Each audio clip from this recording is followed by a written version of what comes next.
Yesterday I was doing a time lapse of my messenger shift. I think it was 8 or 8.5 hours. Right now I'm just going to my starting location. At the moment I'm working for just one restaurant that I deliver food for. That's probably not the most exciting messenger job I've done so far, but it's also better than it sounds. I mean, it's still quite fun. The good thing with food is that it's always kind of time sensitive. Like you can always find an excuse to go fast. But on the other hand, you can't really fuck it up. Like, worst thing to happen is the food gets to the customer cold. That won't change the world. So, uh, but yeah, usually you try to be as fast as possible, of course, to deliver the food as fresh as possible and to get good tips also. I will try to guide you through what I'm doing here. Usually during lunchtime it's kind of busy, then in the afternoon it's not very much, every now and then in order, and in the evening it's super busy.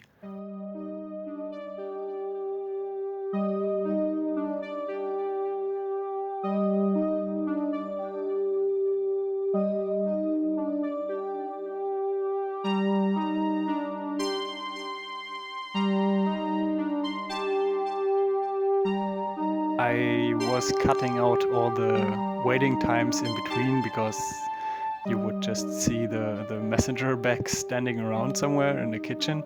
I cut that out, so now you only see the writing, the actual writing, and you see it from the perspective of my messenger bag. I attached the camera, the action cam, to the left shoulder strap.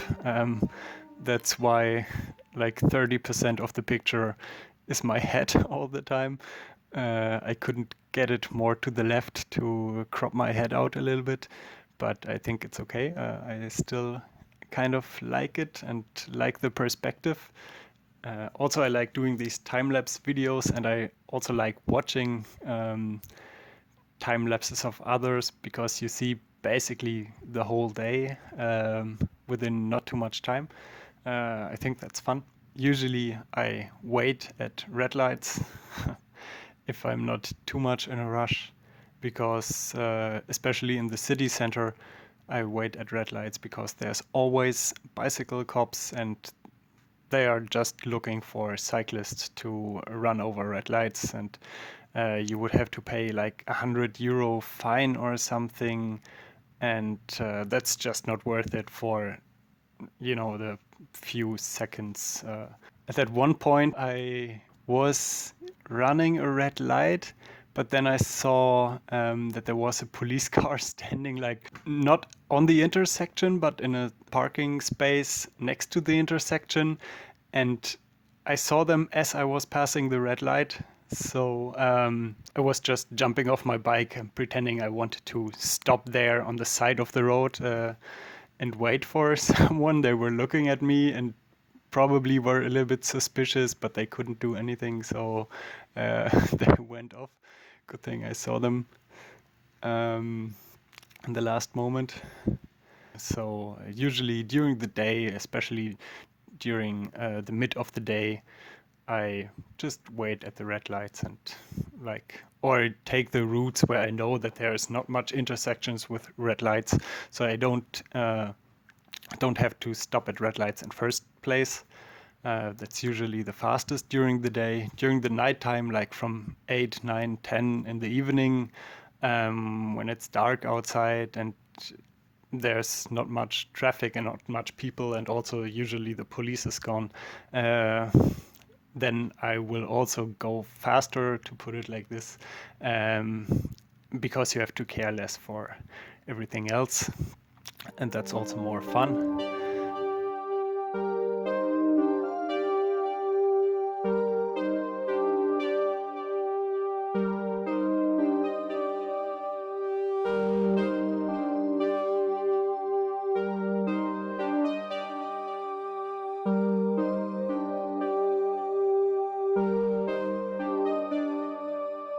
Usually I take my bike with me upstairs. I mean, I think 95% of the time. Sometimes in office buildings you can't do that.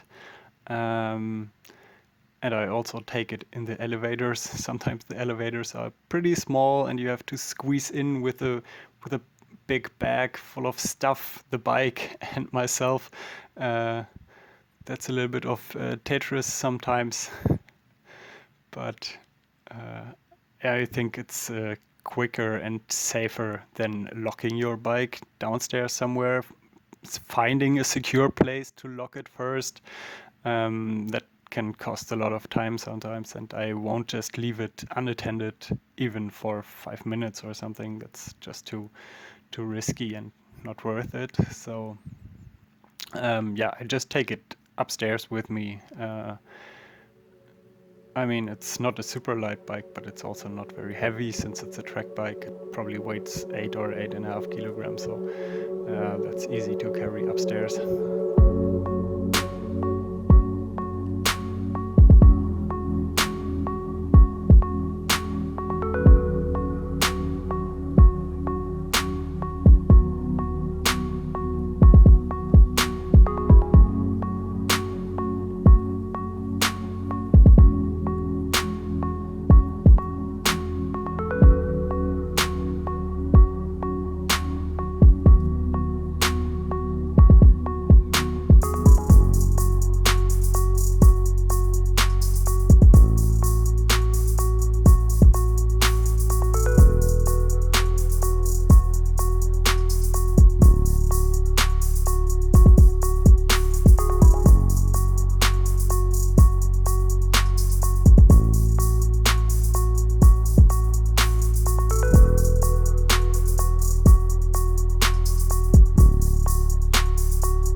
One point in the video, I don't know if that was visible, but my jacket fucked up. The hoodie of my jacket, I couldn't pull the rubber band anymore to fix it on my head, and was like blowing itself up and getting blown away. It was super windy that day, and I just made 2 big knots in the rubber band so it stays in place again. I think I have to get a new jacket. I have that jacket now for, I don't know, at least 5 years, I think.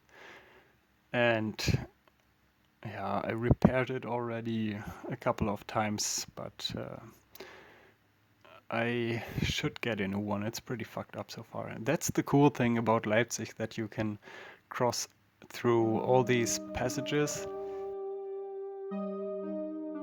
It's a little bit annoying in the city center because you're basically not allowed to ride anywhere with a bike, or when you're allowed, you always have to watch out for the pedestrians and tourists and stuff because it's a small city center and pretty crowded, but there are some tricks, and when you cross through these passages you can sometimes save a lot of time.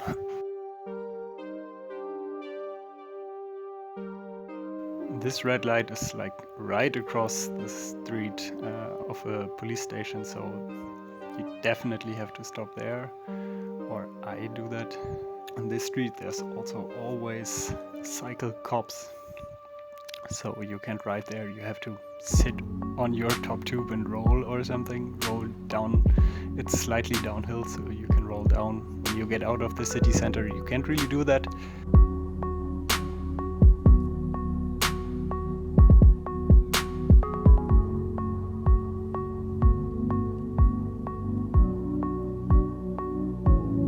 This person was coming downstairs and it took forever to get downstairs, but he didn't want me to come up, I guess due to COVID-19, which is pretty okay. I'm also nice when I don't have to walk upstairs.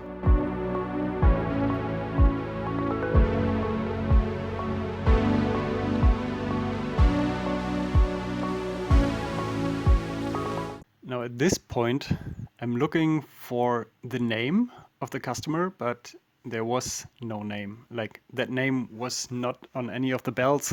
I was checking on the other side of the street, across the street on different numbers. If you probably typed the wrong number accidentally, I couldn't reach the customer on the phone. I was even ringing the bells of some neighbors asking if they knew that person or something. The customer didn't answer the phone, so I had to keep the food in my bag, go back to the restaurant. And I think when I was back, they called and they were like, "Oh, sorry, we put the wrong address, and can you please deliver it again?" I think one of my colleagues did it then, so I wasn't there again. That's super annoying when that happens. I don't know why we deliver again to them. I mean, I think if people put the wrong address and we deliver to the address they put, and they don't answer their phones even, they should just come and pick it up, and we shouldn't send out another messenger to deliver it to them. That's a little bit stupid because we're basically losing a lot of time with that. Going somewhere and back probably takes 15 minutes or 20 minutes, depending on where it is. But then trying to call the customer and wait, you don't immediately go back to the restaurant when you don't find the name. You first try to reach out for the customer. So that takes another 10 minutes. So you have almost half an hour lost for nothing. That's a little bit stupid. I actually like riding in the evening when there's less traffic and when it gets dark. I think I like that more than riding during the day. I mean, in winter it can be annoying when it's dark all day anyways, and probably rainy and cold. But generally speaking, I think in the evenings it's really nice to deliver. I think here it started raining for a little bit, just very soft rain for a couple of minutes, but not really much. I didn't get wet, just a few drops coming down. That was okay. What's also a little bit annoying with that messenger job I'm doing right now is that you spend a lot of time waiting for the food to be prepared. I could deliver way more if I would just have to go to the restaurant, they would have it ready and I would pick it up. But like this, I always wait. I sometimes have to wait for half an hour during the busy times before I can go again. And that's, of course, super annoying, especially when it's cold outside and you get warm. You get warm when you're riding, and then you go in again and wait, and you get cold again, and then you go out in the cold. And I think that's not really healthy. So it would be nicer to just keep moving a little better and not always have to wait for that long.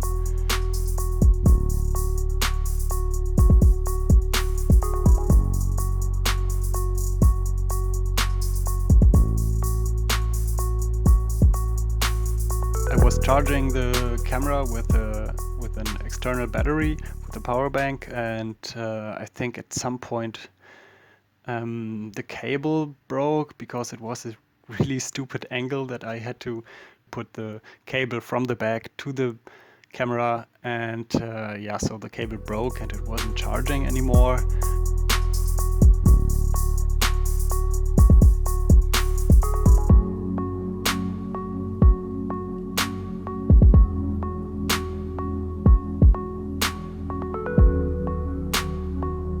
So I'm more or less running out of battery.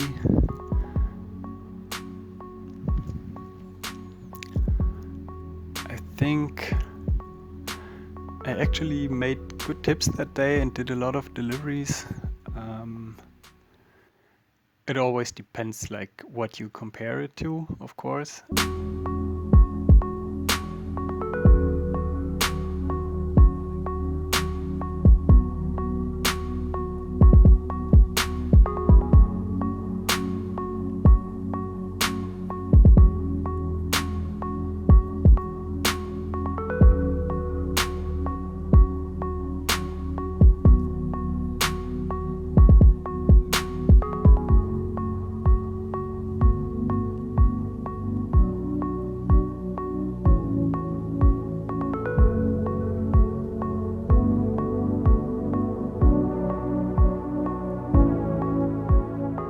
Also, during the evenings, the tips are way better and you have a lot more to do. So that's another big plus for riding the evening shifts or riding during the evening and the night. I think I would even like it to ride an hour longer. Yeah, that's where I run out of battery, I think. And I think that was 30 minutes before the end of my shift. It was almost my full day. I think 8 hours out of the 8.5 hours I worked that day. And I think I will do more videos like this in the future because I really like watching them and I really like doing them and watching them myself. To just remember how the day was. It's kind of a diary. I mean, it's a vlog, so it's always a little bit like a diary. And yeah, I hope you liked it. If you liked it, you can always subscribe to the channel and leave me a like. So the YouTube algorithm suggests my videos to other people that also might like these videos. See you in the next video. Bye.